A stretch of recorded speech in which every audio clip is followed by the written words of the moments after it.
I don't know where to go next. Let's see. They hate it when you do that.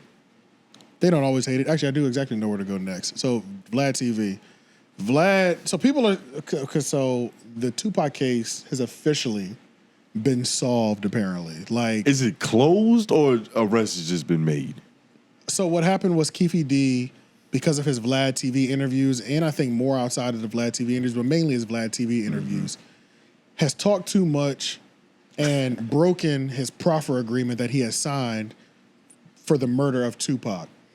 And pretty much all the way Vlad was questioning him and interviewing him and things like that got him to say things. And Vlad was pretty much referencing a book that he wrote, that Keefe D had wrote, about the night Tupac got murdered. Yeah.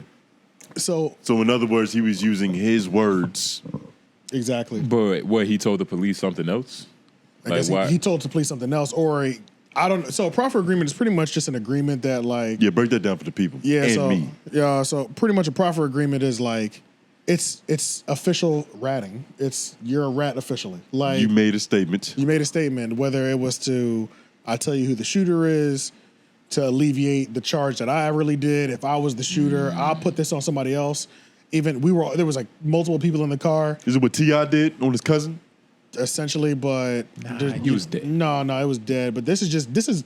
But he put it on him. This is pretty much blatant ratting. So if I rat you out and say that you killed Tupac, even though I did, I'm putting the body on you, I'll sign something that says, all right, well, this is the information you signed. If you present anything else outside of this later down the line, then you broken the proffer agreement and we can come in and pick your ass up for the murder of Tupac.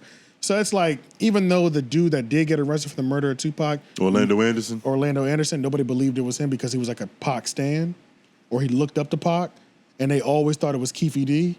Keefe D finally said too much. And a lot of people are saying that Keefe D is such an old nigga, he had cancer. They think he just stopped giving a fuck because he's like, I'm about to die anyway. So he just started talking more and things of that nature and pretty much broke his proffer agreement. And then what happened was, because he broke the proffer agreement, the police came in, ran an investigation, found certain things, found evidence from the night of that murder, because apparently there was like a shell or something was left. He had something still in his house. Amateur. Some old memorabilia from a murder case that you Don't barely... just say a murder case. Tupac's murder. He might have killed Tupac, allegedly. Well, he probably did. I mean, he did. He did, essentially. Yeah. So I mean, we can say that? He's admitted to it. He hasn't been fully charged, but he's admitted to it himself. Yeah. So it's always the niggas that's in the documentary talking that did it. Yeah. So, same shit with King Von. But the whole thing is, like, Vlad has been getting like scrutinized. He's been scrutinized because I think this is the first time, like, we can officially say Vlad TV has gotten. We can't even say it. We can say Vlad TV content has directly landed somebody in jail, like, because the police even made statements saying the police has tried to subpoena.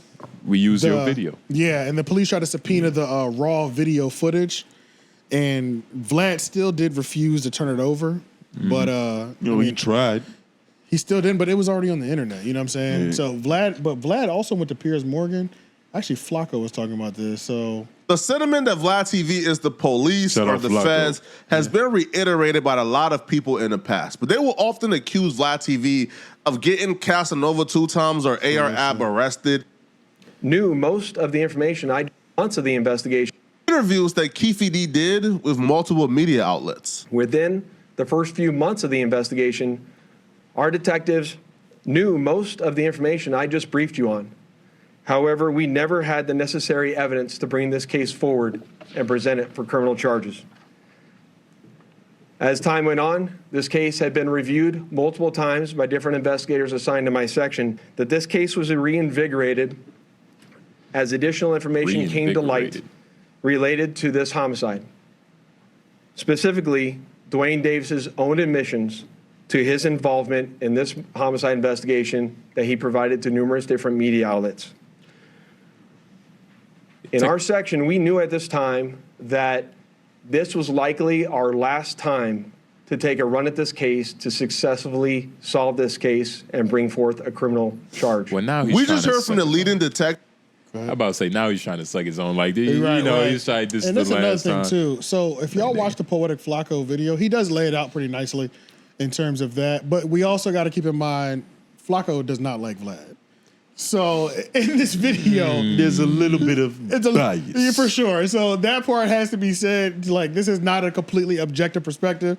It is. You can get some hard facts out of this. You know what I'm saying? But it's definitely not objective because Vlad. It's gonna be some color commentary on top. I think he even said Vlad took his Instagram down low key. Yeah. So this is a personal issue. It's a personal hit. So it's like there's moments when he's like, "You think Vlad cares about you guys?" Vlad TV admits that he was the first Keefe D interview, and he was the one that got the information out of Keefe D. Were you the first YouTuber to get Keefe D? I think you were, right? Yeah. Okay. So before Vlad TV, Keefe D was in the clear. The police ain't have enough information to arrest him. Okay. After Vlad TV, they opened up an investigation because they felt like they had enough to arrest Keefe D at this point. Now, a lot of people would tell the story of Keefe D going on Vlad TV as Keefe D went on Vlad TV and Keefe D was self-snitching his butt off.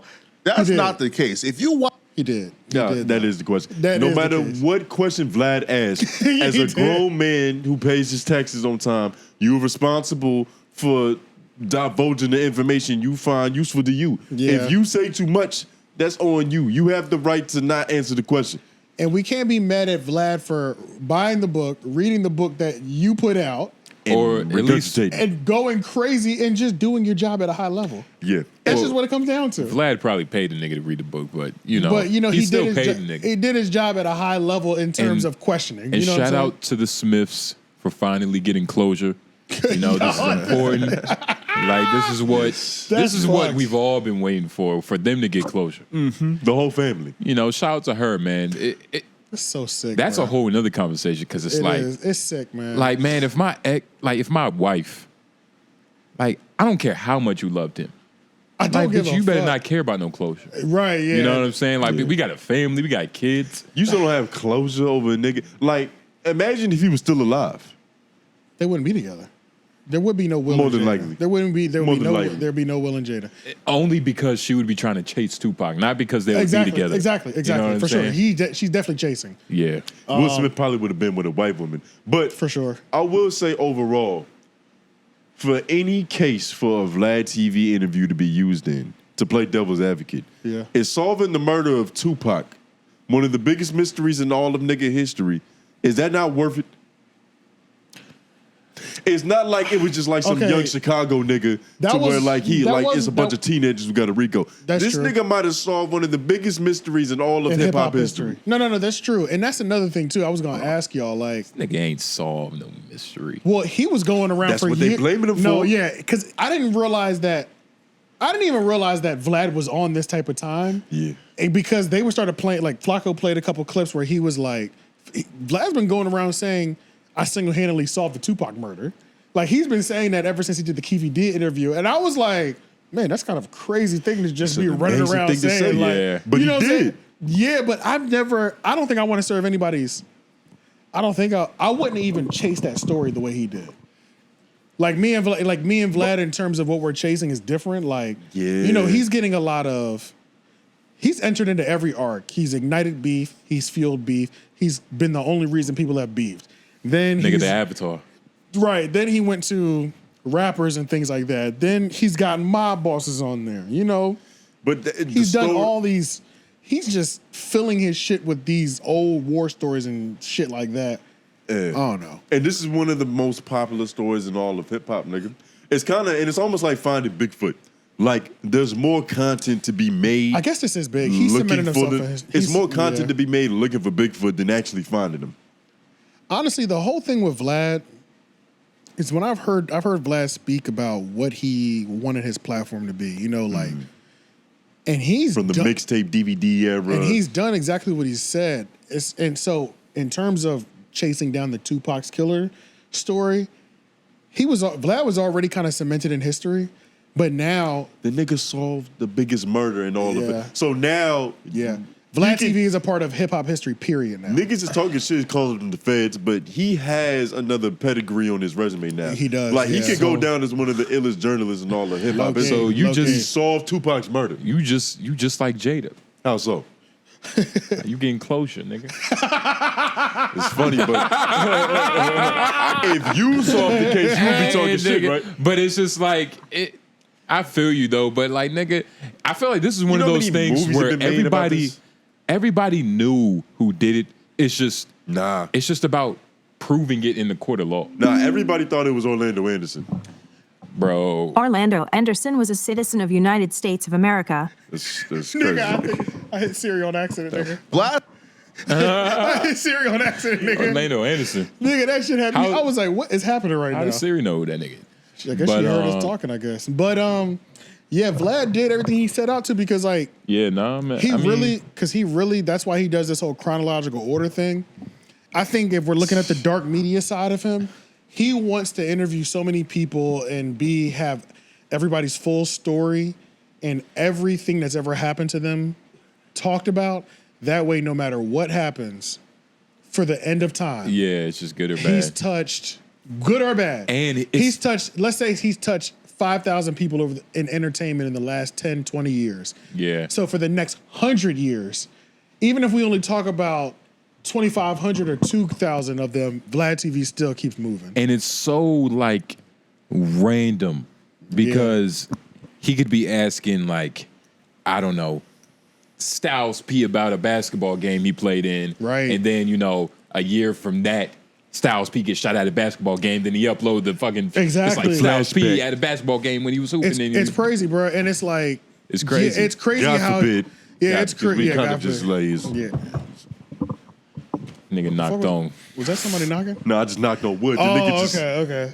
killed 𝙿𝙾𝚃 in a hypothetical. Yeah, but so yeah, it's interesting how he's done it. And I would never be chasing no shit like that. I don't think that's not my thing. I'm not chasing those type of stories. But for somebody like him, he did exactly what he was supposed to do. Somebody got to take that role, and somebody will take that role, and it was Vlad. I don't think he ever thought he was going to like actually solve that though. I think he does. I think it's just to find the Bigfoot content. And I feel like him being white gives him a lot of protection. Like if he was black, niggas would be trying to. Well, niggas have tried to kill Vlad though. Really? Yes. Believe it. Yeah, people have tried to kill Vlad. It's probably been many. Yeah, he's the nigga solving crime. Assassination. He went to Piers Morgan though too. Talking about Vlad. Piers Morgan. I don't know what's been going on with him recently. I feel like his barrier for who he's gonna talk to is just getting smaller and smaller. Not really. I kind of like what he's doing because I didn't know Piers Morgan is old, right? Yeah, So, which makes you expect for him to talk to other old white people all the time. Exactly, which also means he's been around for a long time, and because he's pretty big too. Yeah, but he's talking to a lot of people that I watch. A lot of different mediums. He's having like YouTube content. He's worked his way into my algorithm. You know what I'm saying? That's what I'm. Your algorithm. Yeah, so he's doing a good job in my opinion. You know what I'm saying? Because he's doing what 𝙿𝙾𝚃's supposed to be doing. Because this nigga, he's doing what he's supposed to be doing. Because this nigga's probably been around for like 20 years already. Yeah, and I just heard about it for the first time when he interviewed like Andrew Tate or who was the first? It was like just Pearly Things or some shit like that. Like, he's old as shit. He talked to Andrew Tate. He talked to a few savory characters. So where that was the first time I even heard of this nigga, you know what I'm saying? But I'm like, damn, he's been around for a minute. But he was asking Vlad some questions and shit. Vlad up there with his Fendi shirt. Seeing Vlad in this environment is insane. Right. A Gucci he shirt. kind of went along with the, what was written in the book. Everything and much time to live. Believe he was doing that as you. He appears to have incriminated himself in this interview, certainly the last one. Did you believe he was doing that as you interviewed him? Well, I think that he believed that he had a level of immunity when he did the Proffer agreement. I think at the time he was saying that he had cancer, so maybe he didn't think he had much time to live. So he was just kind of letting it loose at that point. But, it was a little bit crazy that he actually sat down and we did everything. And when I asked him about it, sometimes he would try to dodge certain questions, but ultimately I used the book as a blueprint. So whenever a question wouldn't get answered, I said, well, the book said X, Y, and Z. And then at that point, he kind of went along with the, what was written in the book. It's been reported that you have resisted efforts by the police to hand over all the unedited tapes. Is that true? And if so, why?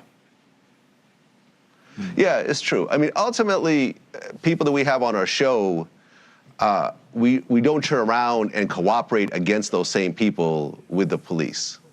For me, just in terms of business-wise and my ethics and so forth, I just feel there's something wrong. So when Las Vegas police reached out to me multiple times, I just never responded. I think what they did ultimately want was the raw footage. That was an email that they sent after a couple of phone calls went unanswered. Ultimately, if you know the style of our footage, everything that we film gets released. So I think there's a little bit of a barking up the wrong tree situation, but maybe they thought there was a gotcha on there in the footage that was unreleased, which I'm not aware of it since everything did get released. But ultimately, we don't cooperate with the police. And, you know, we've had situations where police have tried to get footage from us, and we've had our lawyers step in and actually block it. Now are you concerned? I mean, you know, I've done many interviews, including crime interviews, actually, over the years. And there's always a certain element of concern as an interviewer when you stray into that kind of territory about repercussions from people involved. I mean, given there's now been... Okay. Yeah, Piers, nigga, goddamn. Yeah. But, yeah, Vlad... Forgot he was British. Nigga said, Vlad, yeah, you know, 12, they hit us up, but, you know, many times, but we never cooperated. No, yeah, he sounded like Max Bigavell on the DVD back in the day. He sounded like Frank Vladimir, nigga. Yeah. This nigga is a... Was Saint for the mob. Franklin Saint, nigga. Yeah. Vlad don't give a fuck. Vlad said Vlad TV is up right now. Literally. All those clips. And look, you know what's even funnier is he was like, I want to turn the footage over to the police. Nigga, I need these numbers on my YouTube. Yeah. Because once it's evidence, it can't be public anymore? That I don't know. I don't know what the legal thing. I don't know what that's about. Because if that's true, then the whole I didn't cooperate with the feds has a caveat now. Because what was the incentive for not cooperating? You think Boosie would still be fucking with Vlad if he cooperated? If Boosie had information about this? Boosie was just asking the Kamala Harris to like do a police event. It looked like he was about to start snitching. He just got caught up in a jam. Exactly. With a lot of jelly. Exactly. You know what I'm saying? But you remember he was the hardest on niggas with the whole snitching and telling allegations. So the fact that he's even trying to work with the police now, it's like, what the fuck are you talking about, my nigga? It's strange. Yeah, it must be an interesting loophole. He put himself in such a position that he can't ever work with the police. Yeah. It's like he put himself in such a position where he low-key can't even work for the police to do a fundraiser for the hood. Like he couldn't even pay a parking ticket. That's too cooperative. You know what I'm saying? Like he made it seem like don't ever work with them. If you work with them, you're a rat. You can't even throw a charity event for them now. Like with the police. So damn. He did that shit to himself though, honestly. You know what I'm saying? Yeah. I don't feel that bad for him. Yeah, you know, self-inflicted wounds don't get sympathy. Oh, you know what? I guess since I can't see the computer no more anyway. Exactly. Yeah, what happened? The computer was about to die. Oh, okay. So I had to put the power cord back in because we need the audio more than we need to watch and play things online. You know what I'm saying? Shout out Lauren once again, people. Yeah, shout out Lauren. But yeah, watch the Piers Morgan joint was literally like a 6-minute interview. Quick as hell video. Yeah. I'll put it in the description. But watch Flacco because Flacco was on timing. I ain't gonna lie. Because he doesn't like Vlad, the video hit harder. But you know, anytime you watch the video by a nigga that doesn't like somebody else, it hits. It's got that nigga was speaking clearly, no stuttering. It's got a comedic level that you definitely want to see. Yeah. Because he was like, hey, you think English. He's like, you think this nigga likes y'all? You know, like I said, oh, this nigga's on timing right now. This nigga, he brought it out of him. Right. Let's see. Oh, let's talk about Matt.